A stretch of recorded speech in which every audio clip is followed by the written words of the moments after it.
مولائے کائنات جمعہ کے دن 13 رجب کو کعبے میں پیدا ہوئے اور تقریباً 16 رجب کو ان کی امی 3 دن کے بعد کعبۃ اللہ شریف سے باہر نکلی پورے قریش میں. ایک بات اور سنیں. نمبر 1،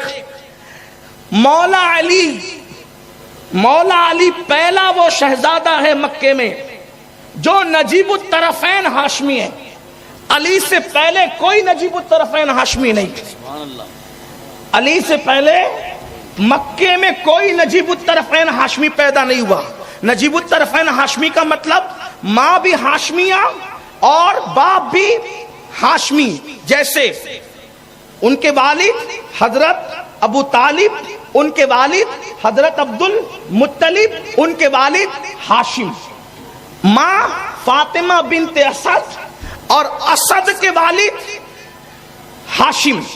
اس طریقے سے یعنی کہ مولا علی کی امی کے دادا اور مولا علی کے ابا کے دادا، اما ابا دونوں کے دادا ہیں ہاشم. اور ایک اور بات، علی پاک نے ننوں کے اندر، بچوں میں، کم عمر لوگوں میں سب سے پہلے کلمہ پڑھا. اور علی کی امی جان وہ پہلی ہاشمیہ خاتون ہے جو ایمان لائی. یعنی ہاشمی عورتوں میں یہی تو امام حسین کا خاندانی بیک گراؤنڈ ہے جو اور جگہ چراغ نہیں، سورج لے کر ڈھونڈو تو بھی تمہیں نظر. سبحان اللہ، حق ہے، سبحان اللہ. ہاشمی عورتوں میں سب سے پہلے جو ایمان لائی اس کو فاطمہ بنت اسد کہتے ہیں جو مولا علی کی امی جان ہے. اللہ اکبر. اور پھر سنو، اللہ اکبر. جب 16 رجب کو شہزادہ لے کے نکلی تو ہاشمیوں میں کوہرام ہے. بچہ تو بڑا خوبصورت ہے لیکن آنکھ نہیں کھولتا، شاید نابینا ہے، اور نابینا بچہ ماں باپ پر زندگی بھر بوجھ ہوتا ہے. اللہ اکبر. ایسے میں بہت باتیں ہوئی، اس کا ذکر نہیں کرتا، لیکن میرے آقا صلی اللہ علیہ وآلہ وسلم تشریف لائے. آنے کے بعد چچا چچی سے کہا کیا بات ہے؟ تو چچا چچی نے کہا تمہارا بھائی آیا ہے، خوبصورت بہت ہے، حسین بہت ہے، جمیل بہت ہے، لیکن تکلیف اس بات کی ہے کہ وہ نابینا ہے. کہا نابینا کیسے؟ کہا وہ آنکھ نہیں کھولتا تو نابینا ہے. آقا نے فرمایا لاؤ میرے بھائی کو میرے پاس دو. اور جیسے حضور نے اپنی گود میں لیا تو علی نے آنکھیں کھولی اور سب سے پہلے چہرے مصطفیٰ کو دیکھو. گھٹی سیدہ کو یعنی حسین پاک کی امی کو آقا نے دیا، بابا کو آقا نے دیا، نام حسین پاک کی امی کا. یعنی دیکھو زبان معصوم سے، زبان اوہا سے گھٹی بھی دی جا رہی حسنین کی امی ابا کو، نام بھی رکھے جا رہے. نام سیدہ پاک کا میرے آقا نے رکھا. اور اللہ اکبر فرماتے اللہ کے حکم سے رکھا، خدا کے حکم سے رکھا. اور فرمایا میں نے میری بیٹی فاطمہ کا نام فاطمہ اس لیے رکھا کہ فاطمہ پر بھی جہنم حرام ہے اور فاطمہ سے محبت کرنے والوں پر بھی جہنم حرام کر دی گئی. سبحان اللہ، سبحان اللہ. وہ تو نہایت سستا سودا بیچ رہے ہیں جنت کا، ہم مفلس کیا مول چکائیں، اپنا ہاتھ ہی کھا لے. اس کا مطلب جہنم حرام کروانا ہو تو پھر اہل البیت سے سچی محبت کر. بے دامی بک جائیے بازار نبی میں، بے دامی بک جائیے بازار نبی میں. اس شان کے سودوں میں خسارے نہیں ہوتے اور ملتی نہ اگر بھیک حضور آپ کے در سے اس ٹھاٹ سے منگتوں کے گزارے نہیں ہوتے. یہاں جتنے ٹھاٹ سے جی رہے ہو آخرت میں اس سے زیادہ تمہارے ٹھاٹ باٹ ہوں گے. لیکن نبی اور آل نبی سے وفا کرو، سچی محبت کرو جیسے ہمارے بزرگوں نے کی. بتایا نام رکھا فاطمہ. ادھر مولا علی جب آنکھ کھول کے دیکھا حضور کو، بات اس میں بہت ہے. چچا چچی سے پوچھا کیا نام رکھا اس کا؟ آقا پوچھ رہے نام کیا رکھا؟ ان کے والد نے کہا زید نام رکھا. پھر کہتا ہوں وہ روایتیں بہت ہیں. کچھ لوگ جو ہے نا اپنی من پسند کی کتاب پڑھتے ہیں تو پھر کہتے ہیں کہ یہ تو مجھے نہیں ملا، تو آپ کو نہیں ملا تو میں کیا کروں. مجھے تو ملا نا. مولا علی فرماتے ہیں انسان کو جو بات نہیں پتا ہوتی وہ اس کا دشمن ہوتا ہے. تو آپ کو نہیں ملا تو آپ مجھ سے پوچھیں میں کہاں سے پڑھ رہا ہوں, اور پھر یہ کہتا ہوں میں اہل سنت و جماعت کی کتاب سے پڑھ رہا ہوں. ہاں ڈھونڈیے نا تو آپ کو ملے گا کچھ. علم بغیر کنارے کا سمندر ہے, اور جتنا ہم بول رہے ہیں ہمارے بعد آنے والے اگر ڈھونڈیں گے تو اس سے زیادہ بولیں. ہاں کیا نام رکھا؟ بابا نے کہا زید, امی نے کہا حیدر, ماں نے کہا حیدر, بابا نے کہا زید. آقا نے فرمایا مگر اس کا نام میں نے کیا رکھا؟ کہا آپ نے کیا رکھا؟ میں نے علی رکھا. اس کا نام میں نے علی رکھا. سیدہ فاطمہ بنت اسد کا قربان ہو جاؤں شہزادے تجھ پہ, میں نے یہ جان بوجھ کے چھپایا تھا. کیوں؟ اس لیے کہ جب یہ پیدا ہوا تو غیب سے آواز آ رہی تھی اس کا نام علی رکھا جائے. دیکھ رہے ادھر بھی نام حضور, ادھر بھی نام حضور, ادھر بھی گھٹی حضور, ادھر بھی گھٹی حضور. اس کے بعد داماد کو تو سسر نہیں پالتا نا, لیکن چونکہ یہ صرف داماد نہیں تھے بلکہ چچا زاد بھائی بھی تھے. اب ہماری سیرت کی کتابوں میں موجود ہے کہ جب مولا علی کی عمر 4 سال کی ہو گئی. کتنی؟ 4 سال کی. مولا علی کی عمر 4 سال کی ہو گئی عمر شریف. تو اس وقت مکے میں قحط آ گیا. قحط آیا تو حضرت عباس ابن عبد المطلب سے اللہ کے رسول نے کہا چچا, میرے چچا کی اولاد زیادہ ہیں جس نے مجھے بہت پیار دیا اور قحط سالی ہے, تو ہم ایسا نہیں کر سکتے کہ ان کے بچوں کو اپنے بانٹ لیں اور بانٹ کر کے ان کا بوجھ ہلکا کر دیں. تو رسول اللہ اور حضرت عباس دونوں ساتھ گئے اور حضرت ابو طالب سے کہا کہ ہم چاہتے ہیں کہ آپ کا بوجھ ہلکا کریں, آپ کی اولاد زیادہ ہیں, تو آپ کیا کہتے ہیں؟ تو انہوں نے کہا عقیل کو اور طالب کو میرے پاس رہنے دو, باقی کے معاملے میں آپ لوگوں کو اختیار ہے. تو حضرت عباس نے حضرت جعفر کو گود لے لیا کہ اس کی پرورش میں کروں گا, اور صرف 4 سال کی عمر میں میرے نبی نے مولا علی کو گود لے لیا, اس کی پرورش میں کروں گا. یعنی جس حسین کو اٹھانا ہے, اب امی کی تربیت بھی کرنے والے اللہ کے رسول ہیں اور بابا کی تربیت کرنے والے بھی اللہ کے رسول ہیں. گویا کہ گود معصوم میں, آگوش معصوم میں حسین پاک کی امی کی بھی تربیت ہو رہی ہے اور بابا کی بھی تربیت ہو رہی ہے.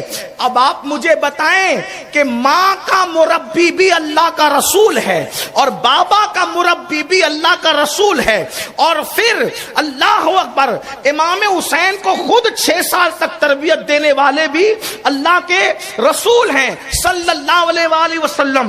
6 سال تک تو ڈائریکٹ تربیت دی, اور اس کے بعد پھر بعد میں جن لوگوں سے تربیت ملنی تھی ان کی تربیت بھی مصطفیٰ جان رحمت صلی اللہ علیہ وآلہ وسلم فرما رہے ہیں. یہ ہے حسین پاک کی امی اور بابا کی شان جو میں نے صرف ولادت پڑھی, اللہ اکبر, اس کے بعد بچپن سے سنوار رہے ہیں علی کو. علی اللہ اکبر, یہ جو حسنین کریمین کے بابا ہیں انہوں نے اپنی پوری زندگی میں کبھی شرک نہیں کیا, کبھی کفر نہیں کیا, کبھی گناہ کے قریب نہیں گئے. کیوں؟ اس لیے کہ آگوش نبوت میں پرورش ہو رہی تھی, قدم قدم پر رسول اللہ کی تربیت ساتھ تھی. اسی لیے تو علی 10 سال کی عمر میں ایسی باتیں کرتے تھے کہ عام طور پر دوسروں سے انسان عمر 10 سال میں نہیں سن پاتا ایسی باتیں. مثال کے طور پر اللہ اکبر, جب اللہ پاک کا حکم آیا اپنے رشتہ داروں کو ڈرائیں, رشتہ دار کھا چکے اور کھانے کے بعد سننے کے موڈ میں نہیں تھے,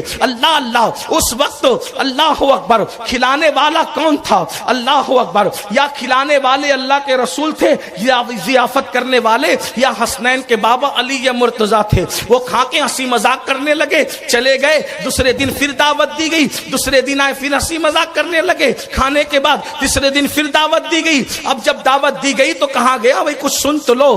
پھر اس کے بعد میرے آقا نے فرمایا اللہ کا حکم آیا ہے, اللہ کا حکم آیا ہے, اللہ کا حکم آیا ہے کہ میں تمہیں اللہ سے ڈراؤں. اللہ ایک ہے, وحدہ لا شریک ہے, اس کے سوا کوئی عبادت کے لائق نہیں. مٹی پتھر درخت شجر حجر عبادت کے قابل نہیں, چوہے بلی کتے عبادت کے قابل نہیں. یہ ان کو معبود نہیں بنایا جا سکتا. معبود تو وہ ہے جو وحدہ لا شریک ہے. اللہ کی توحید بیان کی میرے آقا علیہ السلام نے. کوئی کچھ کہہ رہا ہے, کوئی کچھ کہہ رہا ہے. آقا فرماتے ہیں ہے کوئی تم میں میرا ساتھ دینے والا, ہے کوئی تم میں میری مدد کرنے والا, میری نصرت کرنے والا, ساتھ دینے والا. کھا کر کے سب چپ تھے, لیکن کھلانے والوں میں وہ جو 10 سال کا شہزادہ تھا اس نے کہا یا رسول اللہ میں آپ کی مدد کروں گا.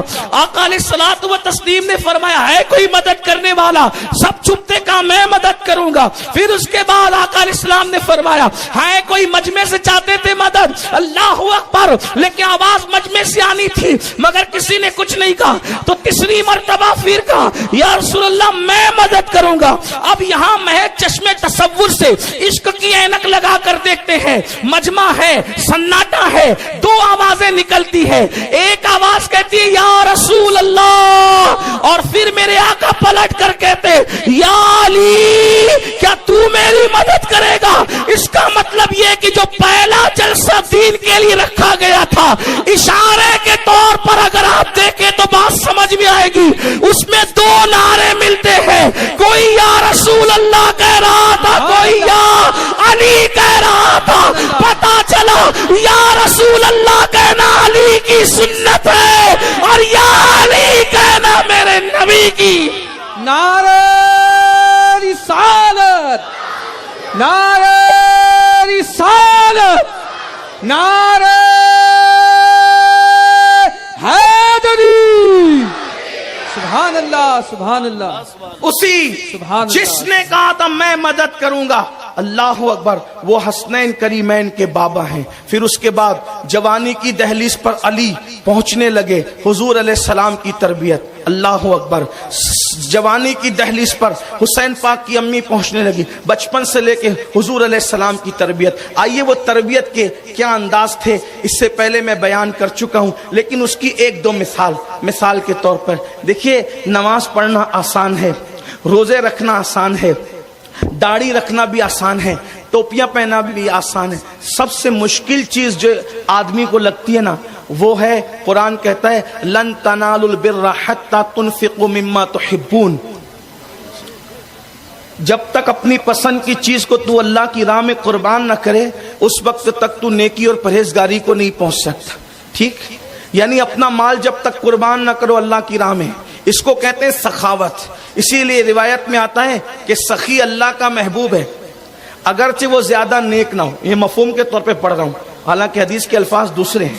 سخی اللہ کا محبوب ہے اگرچہ وہ زیادہ نیک نہ ہو, پھر بھی وہ اللہ کا محبوب ہے. سخی فرمایا سخی جنت سے قریب, سخی لوگوں سے قریب. اب آئیے دیکھیے, پورا خاندان بنو ہاشم سخی ہے, لیکن خاص طور پر حسنین کریمین کی امی اور بابا کی سخاوت دیکھ.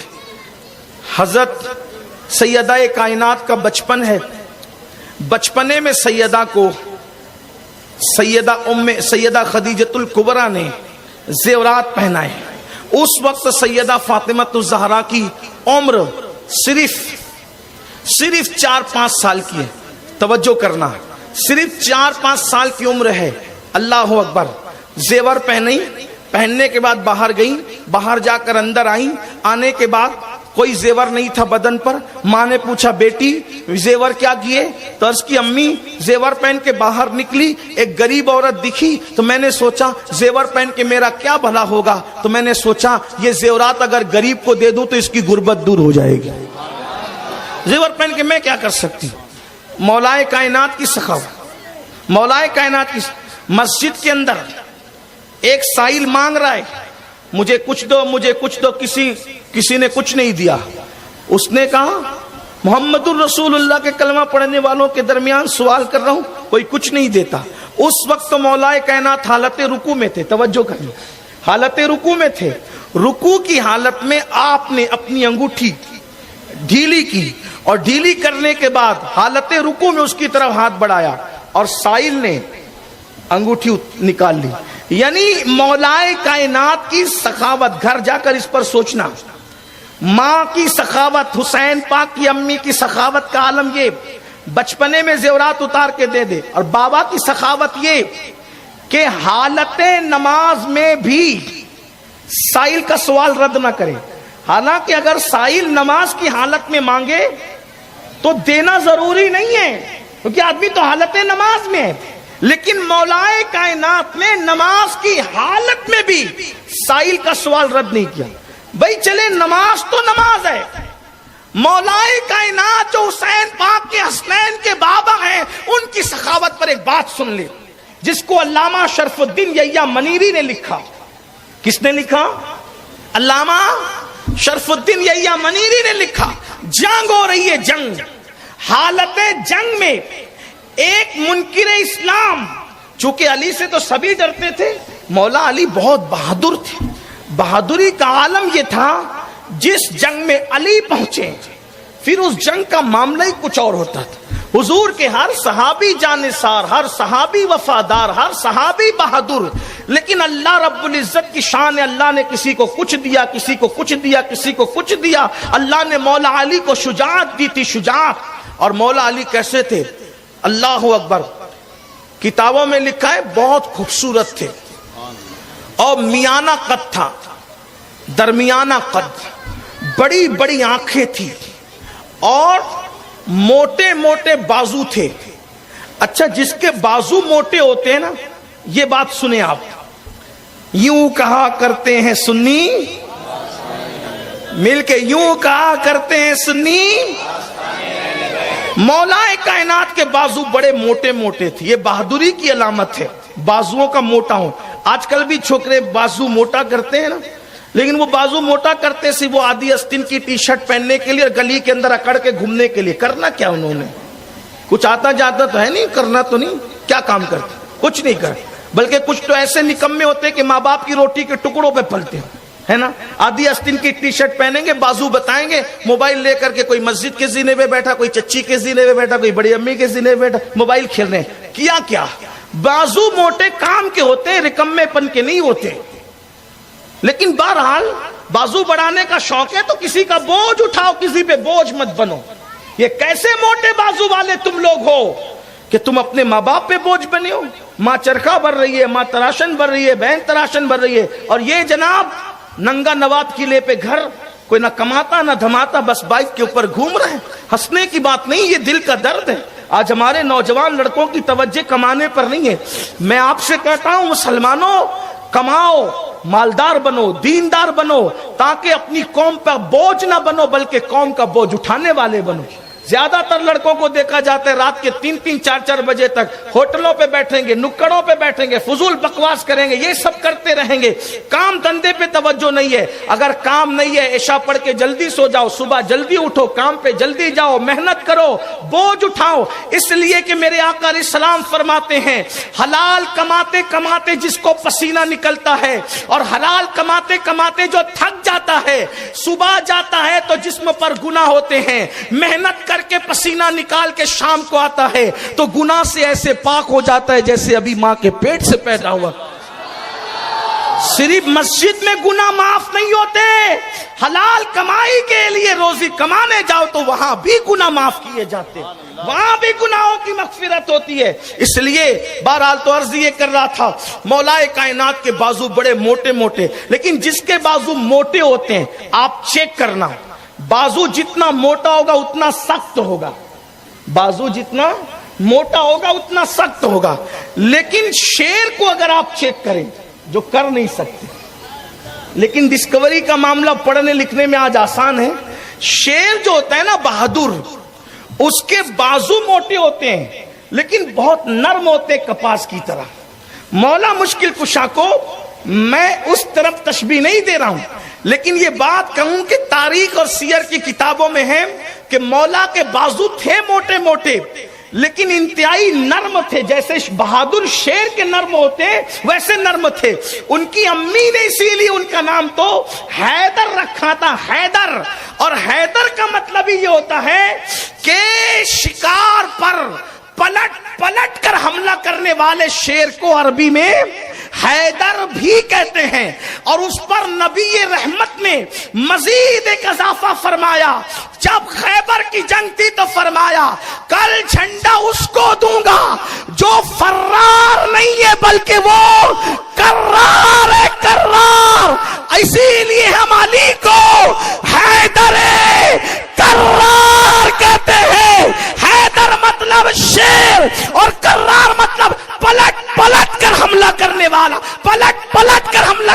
تعالی علی نے ایسے زخم دیے ہیں کہ باپ دادا جہنم میں پہنچے مگر اولاد آج تک تڑپ رہی ہے. اسی لیے لوگوں کو سب ہضم ہو جاتے, علی ہضم نہیں ہوتا. کبھی دیوار ہلتی ہے, کبھی در کانپ جاتا ہے, علی کا نام سن کر اب بھی خیبر کانپ. نعرہ حیدری, نعرہ حیدری, حیدری. سبحان اللہ, سبحان اللہ. مگر مومن تو علی کو دل سے چاہ. آقا فرمایا تجھ سے صرف مومن محبت کرے, منافق تجھ سے محبت نہیں کر سکتا. تو بہرحال آپ کے جو تھے بازو بڑے موٹے تھے اور بہت نرم تھے, جیسے شیر, بہادر شیر کے ہوتے ہیں نا نرم, ویسے نرم تھے. اور کلائیوں میں اور ہاتھوں میں فرق ہوتا ہے, کلائیوں میں اور ہاتھوں میں فرق ہوتا ہے. دیکھتے ہیں آپ کلائیاں کی, اپنی بھی دیکھیں, کسی کلائیاں چھوٹی ہوتی ہے اور ہاتھ موٹے ہوتے. علی مرتضیٰ کی ہاتھوں میں اور کلائیوں میں فرق نہیں تھا اور انگلیاں بھی بڑی موٹی تھی. اسی لیے علی مرتضیٰ جب تلوار اٹھاتے تھے تو ان کی تلوار بھی کوئی کم وزنی نہیں تھی. جو ذوالفقار تھی نا وہ بھی اور عام تلواروں سے بڑی وزنی تھی. انگلیاں بھی موٹی اور کلائیاں بھی موٹی اور بازو بھی موٹے. اور اس کے ساتھ ساتھ جو داڑھی تھی نا وہ دشمن پر ہیبت طاری کرتی تھی. وہ داڑھی یوں آتی تھی اور وہ چوڑا سینہ, اور چوڑا سینہ. لوگوں کے سینے چوڑے نہیں ہیں پھر بھی وہ کہتے ہیں کہ ہماری چھاتی 56 کی ہے, لیکن 56 کی تم ابھی تک خواب میں دیکھ رہے ہو.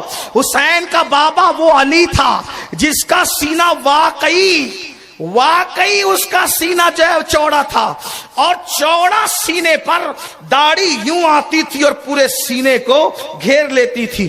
ابھی تک میں نے ایسی داڑھی اپنے دور کے کسی بزرگ کی, کیونکہ سینے تک آتی تھی اور پورے سینے کو گھیر لیتی تھی. بڑی بڑی آنکھیں, چوڑی پیشانی, چمکتا چہرہ, اور اس کے بعد داڑھی کا یہ حال, میانہ قد اور جسم انتہائی مضبوط. اور اندازہ کیا تھا, اللہ اکبر, عالم یہ کہ جس پہ حملہ کرے پھر پانی بھی نہ مانگے, یہ بہادری کا عالم تھا. تو میں عرض یہ کر رہا تھا مولا کائنات کا حلیہ یہ تھا, اللہ اکبر. تو بات کر رہا تھا ان کی سخاوت کی. جنگ کر رہے ہیں تو وہ سامنے والا ڈر رہا ہے, جلدی سے کوئی علی کے مقابلے میں آتا نہیں تھا, جو آیا اس کے 2 ٹکڑے ہو گئے. اسی لیے علی کی تلوار کی گونج آج بھی ہے اور انشاءاللہ قیامت تک رہے گی. بلکہ میرے امام اہل سنت نے تو تلوار کا رخ یوں کیوں ہوتا ہے اس کی بڑی اچھی توضیح کی اور جو وہ صراحت پیش کی ہے, بہت خوبصورت. اللہ میرے امام کے مزار پہ رحمت و نور کی برسات فرمائے, اور اللہ میری قوم کو صحیح فکر رضا کی طرف سفر کر کے زندگی گزارنے کی توفیق عطا کرے. وہ امام کے بارے میں کہتے تلوار کیسے ہوتی ہے, تلوار ایسے ہوتی ہے نا, تلوار ایسے ہوتی ہے. جب کسی کو ادب سے سلام کیا جاتا ہے, ویسے تو ادب سے سلام کرنے کا ہمارے یہاں لکھنؤ اور حیدرآباد کا انداز بڑا مشہور ہے. لوگ یوں سلام کرتے, ایسے سلام کرتے ہیں. لیکن جب آپ تلوار کو دیکھیں گے تو تلوار کو دیکھ کر بھی تخیلات اور تصورات میں ایسا لگتا ہے جیسے کوئی کسی کو ابھی بھی یوں کر رہا ہے, کوئی کسی کو ابھی بھی یوں کر رہا ہے. عشق جب ہوتا ہے تو پھر جو چیزیں لکھی نہیں ہوتی پھر وہ بھی دل میں آتی ہے. توجہ کرنا, لکھنؤ اور حیدرآباد والوں کا یا ہندوستان کے بہت تہذیب والوں کا سلام, توجہ کریں, بات اس میں مکمل ہوتی. آنکھیں اشارے کر رہی ہے, وقت تو پورا ہو گیا ہے. ابھی تو میں نے دونوں کی زندگی کے ابواب ہی نہیں پڑھے, میں تو صرف نکات کی بات کر رہا تھا. ابھی زندگی باقی ہے, لیکن بہرحال اللہ نے چاہا میری بھی آپ کی زندگی باقی رہی تو یہ عنوان مولا کائنات اور سیدہ فاطمہ کا پھر پڑھوں گا, لیکن اس میں بات مکمل کرتا ہوں. بہت تہذیب والے جو ہمارے یہاں ہندوستان میں شہر ہیں وہاں پر, بلکہ تہذیب والے کیا جہاں نواب رہے ہیں یا جہاں بادشاہ رہے ہیں تو وہاں سلام کرنے کے انداز یوں ہے، بادشاہوں کو، بڑے لوگوں کو سلام کرنے کے، تو چونکہ انداز یوں ہے تو سب نے یوں ہی سیکھا، تو یوں سلام کیے جاتے. توجہ میری طرف، توجہ میری طرف، توجہ میری طرف، اسی میں بات پوری ہو رہی ہے. سلام یوں کیے جاتے ہیں. تو جب تلوار دیکھی کبھی، تلوار اگر دیکھی ہو تو یوں لگتا ہے کہ یہ بھی کسی کا ہاتھ گویا کہ اٹھ کر کسی کو سلام کر رہا ہے. تو تخیلات میں دیکھو یہ تلوار ایسی کیوں ہے. تو میرا امام بریلی کا تاجدار کہتا ہے بحر تسلیم علی میدان میں، بحر تسلیم علی، بحر تسلیم علی، تسلیم کہتے سلام کرنے کو، بحر تسلیم علی، بحر تسلیم علی، میدان میں سر جھکے رہتے ہیں تلوار. سبحان اللہ سبحان اللہ. لائک کریں، شیئر کریں، کومنٹ کریں اور ویڈیو اچھی لگی ہو تو سبسکرائب کریں.